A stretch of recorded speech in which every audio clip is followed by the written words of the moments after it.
Buenas noches, soy el estudiante Brian Poveda, la práctica 2 del componente práctico del curso de instrumentación de la UNAD. Vamos a ejecutar las simulaciones que tenemos previstas en la guía de actividades.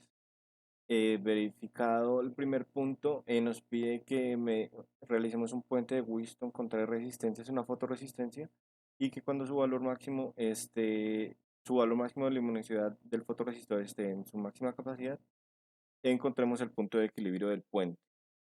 Nos remitimos al Tinkercad, vamos al circuito que hemos dispuesto para este caso. Ampliamos la imagen únicamente para el caso del puente de Wheatstone con el fotoresistor. Entonces vamos a encontrar el equilibrio cuando la luminosidad esté al máximo. Empieza a disminuir el voltaje a medida que aumentamos la luminosidad y encontramos que acá 0 voltios nos arroja nuestro multímetro cuando está en voltaje, encontrando así el equilibrio en el puente, cumpliendo con la guía de actividad. Inmediatamente nos remitimos a nuestro informe para verificar la conexión de este puente con unos amplificadores operacionales. Es de anotar que la resistencia RX ocupa la capacidad de 506 ohmios, es lo mismo que mide el fotorresistor cuando no está conectado a ningún otro componente. El punto 2 entonces dice que conectemos este puente que acabamos de hacer con un amplificador de instrumentación y que obtengamos una salida de 0 a 5 voltios. De anotar que para los cálculos de este punto encontramos que R1, R2 y R3 son de 10K, tienen el mismo valor, y el voltaje de salida va a ser de 3,29 de acuerdo a los cálculos que hemos hallado, de acuerdo a la alimentación inicial y los valores de las resistencias R3, R2 sobre 2 R1. Despejando la resistencia de ganancia, obtenemos que el valor es de 39,21 kilo ohmios para nuestra resistencia de ganancia. Entonces, en nuestro circuito disponemos ese valor de nuestra resistencia de ganancia y ejecutamos, y el multímetro nos tiene que arrojar 5 voltios. Ejecutado, evidenciamos que de acuerdo al margen de error da un poco más de los 5 voltios, pero cumple con las expectativas del circuito. Entonces, los amplificadores obviamente están alimentados a 9 y menos 9 voltios de acuerdo a su disposición positiva y negativa. Y eso sería todo para el punto 2.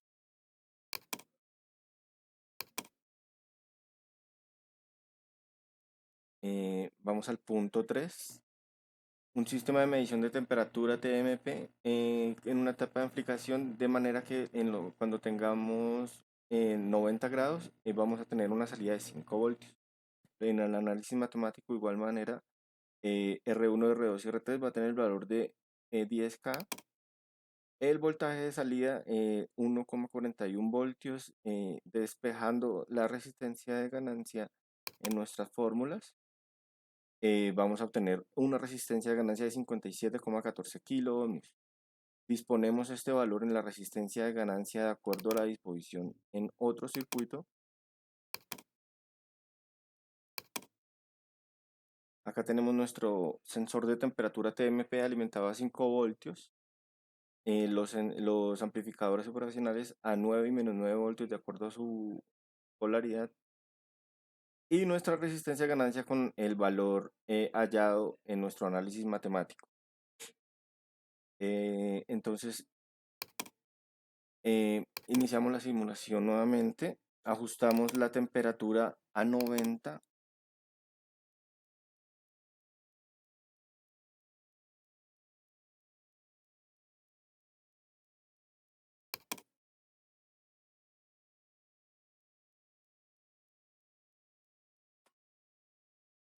Y bueno, hay una, una pequeña variación de milésimas, eh, pero nos arroja un valor aproximado a los 5 voltios de acuerdo a la disposición del circuito y en el sensor de temperatura vamos a tener una alimentación de 90 grados.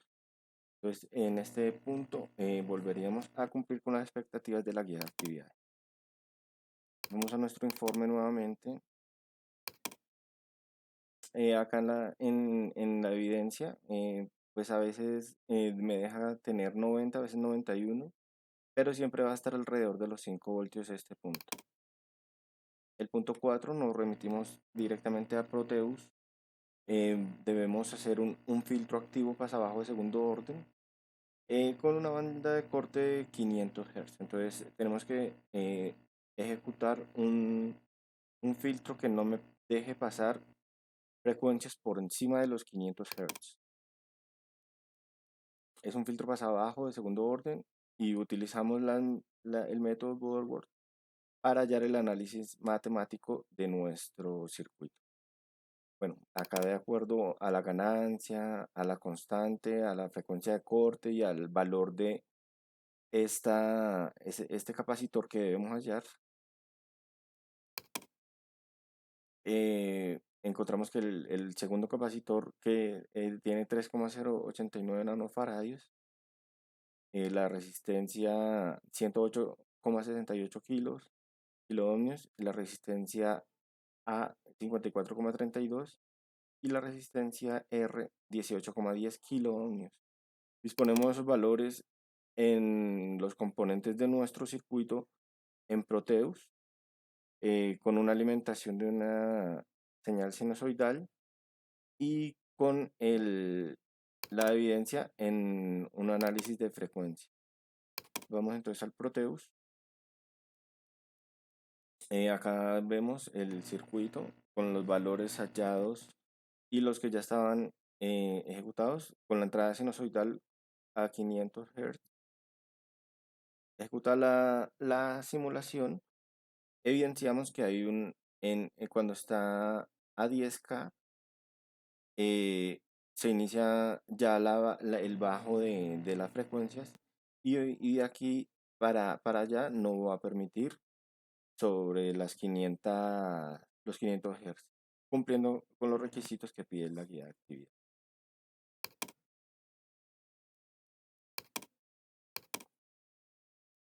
Vamos a abrir el archivo que contiene el último punto, que es el punto 5 práctica 2. Entonces, para este caso, para este punto, tenemos que para un voltaje, para una temperatura de 70 grados, en una medición de temperatura con un LM35 y un amplificador de instrumentación AD620, obtengamos una salida de 5 voltios. Entonces vamos a ingresar estos valores de acuerdo a los cálculos hallados. Evidenciamos que la resistencia a ganancia debe tener 7 kiloohmios de acuerdo a los voltajes y a las otras resistencias. Acá la evidencia y el análisis que solicita la guía de actividades. Vamos a proceder a ejecutar nuestra simulación. Entonces, evidenciamos que acá en el LM35 tenemos una temperatura de 70 y acá en la salida del amplificador tenemos una salida de 5,66 voltios, aproximadamente cercanos a lo que nos requería la guía, cumpliendo entonces con el objetivo y el propósito de la guía de actividades para cada uno de los circuitos. Esto fue todo, les agradezco mucho, buenas noches.